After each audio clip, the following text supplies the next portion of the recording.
এই দেখো, ভাবছি গামলায় ভর্তি হবে না, কিন্তু গামলা তো ওভারলোড হয়ে গেছে। আজকে কিছু হারভেস্টিং করব, সেই আঙিনা কৃষির আগের দিন দেখিয়েছিলাম, সেদিন আর হারভেস্টিং করা হয়নি, কিন্তু আজকে করব। বড় একটা গামলা এনেছি, জানি না এটা ভরতে পারবো কি না। তবে শুরু করি, বেগুন থেকে শুরু করি।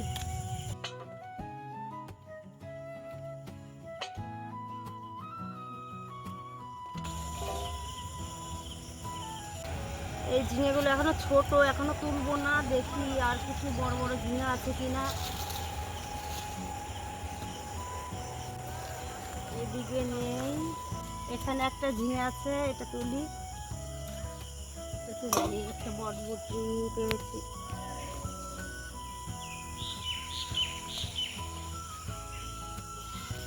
এই যে বড় ঝিঙেটা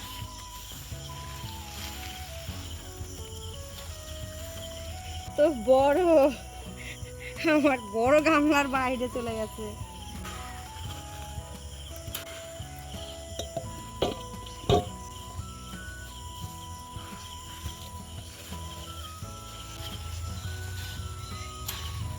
এই দেখো,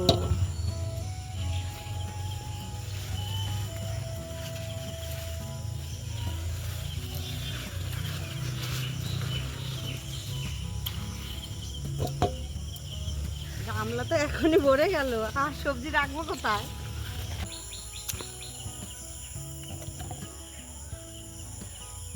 আর এইটি নেই মনে হয়। এবার কিছু বেগুনও তুলবো। এই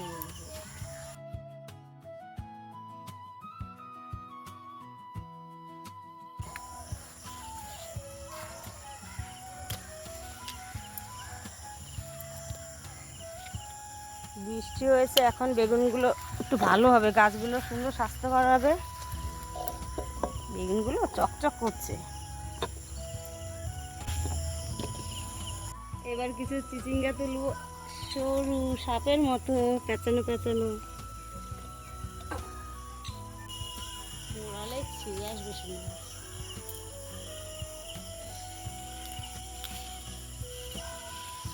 এটা তো বাকি হয়ে গেল, তুলে তুলে এই দুটোও তুলে নিই।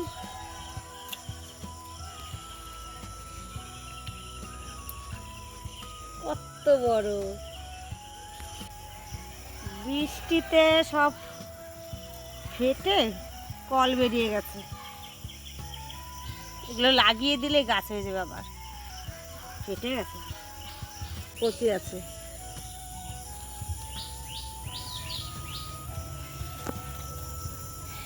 অল্প কিছু কলমি শাকও তুলবো। কি মোটা মোটা ডগা!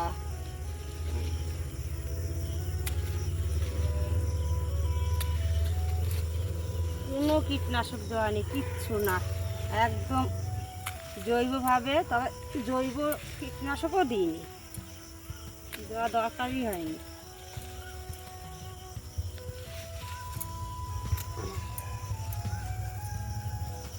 বেশি তুলবো না, অল্পই তুলবো।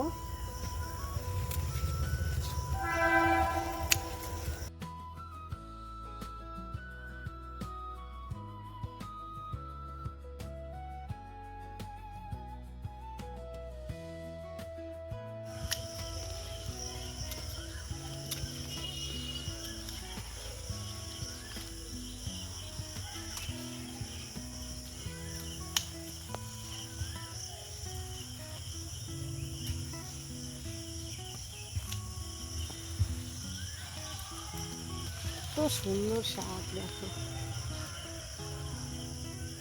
এই দেখো, একটা বাঙ্গি হয়েছে, আগের দিন দেখেছিলাম, এটাও তুলে নিই, সবজি করে খাওয়া যাবে। এটা তেতো শাক তুলছি, তেতো পাট শাক, কত সুন্দর।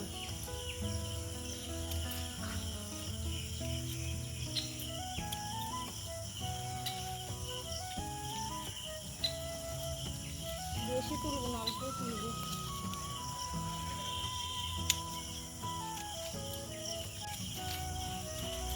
মাথা কেটে কেটে নিচ্ছি, তাহলে গাছগুলো ছোট থাকবে আর ঝোপালো হবে।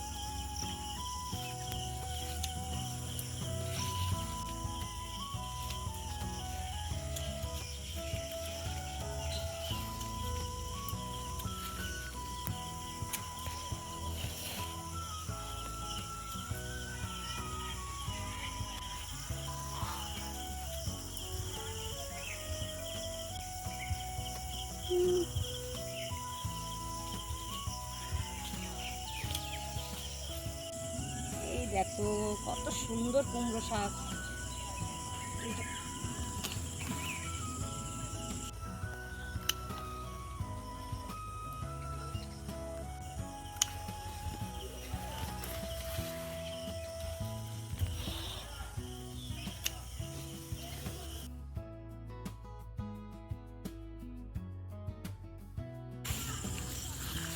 আর কিছু ভেন্ডি, এই দেখো আরো আছে।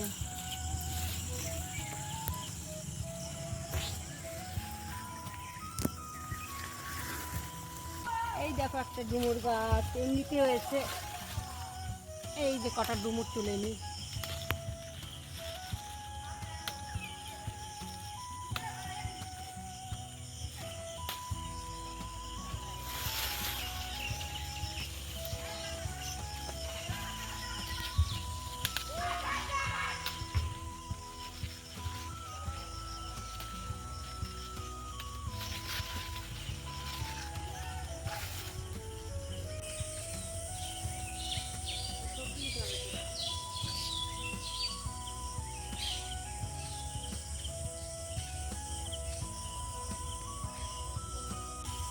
এই দেখো ভাবছি গামলায় ভর্তি হবে না, কিন্তু গামলা তো ওভারলোড হয়ে গেছে।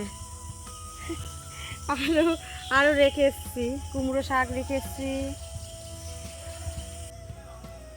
এই দেখো আজকে হারভেস্টিং, কত সবজি কত সবজি, বিনা খরচে একটু সময়, শুধু একটু সময় দিতে হয়, সব কাজের মধ্যে একটু সময় দিতে হয়, তাহলেই গাছপালা প্রকৃতি মানুষের কথা শোনে। ওরা বিনা খরচেও কিছু না কিছু দেয়, তবে আমাদের একটু নজর দিতে হবে, কিছু বীজ বপন করতে হবে, একটু যত্ন নিতে হবে, আর বাড়ির তৈরি কিচেন কম্পোস্ট সার দিতে হবে সময় মতো, তাহলেই সুন্দর সুন্দর শাকসবজি আর ফল ফুল পাওয়া যাবে। এই ছিল আজকে আমাদের আঙিনা কৃষির হারভেস্টিং।